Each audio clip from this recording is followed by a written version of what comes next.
And around that time, he was diagnosed with cancer.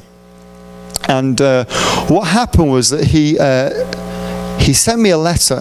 Sorry, no, I was with him in London. And he turned to me one day and said, Paul, I'm scared. I know I'm dying and I'm scared. And I know you're a Christian. I was the only Christian really in my family.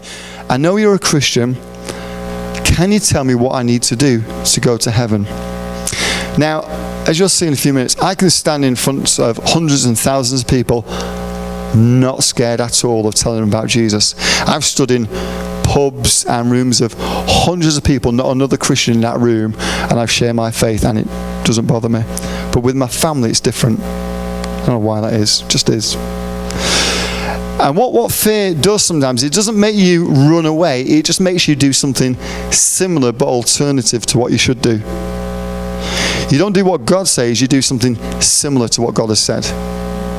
So what I did in this particular case was I got hold of my Bible and I said, well Grant, because I bottled it. I don't know what it was. I think it's partly because I was worried that, they're going to judge me because they know what my life's like and certainly what I'd just been like. And so I gave him a Bible and I said, if you read these passages in this order, it'll tell you what to do.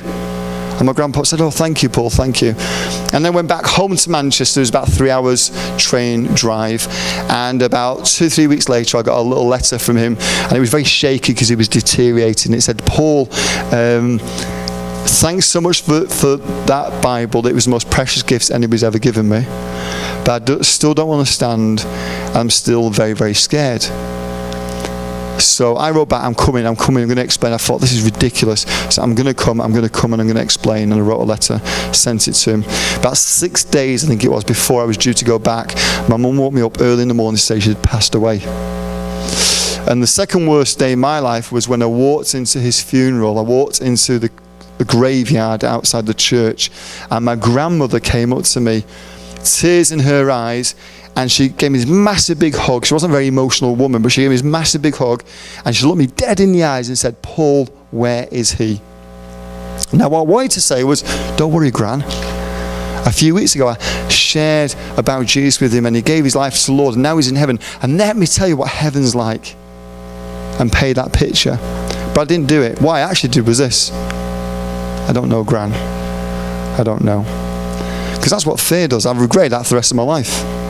That's what fear does. We don't run away usually. We just do something similar but not really what God said.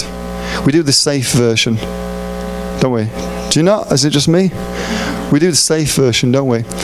Because we don't fully realize just how much power is in the words that we have and in the calling that God has given to us.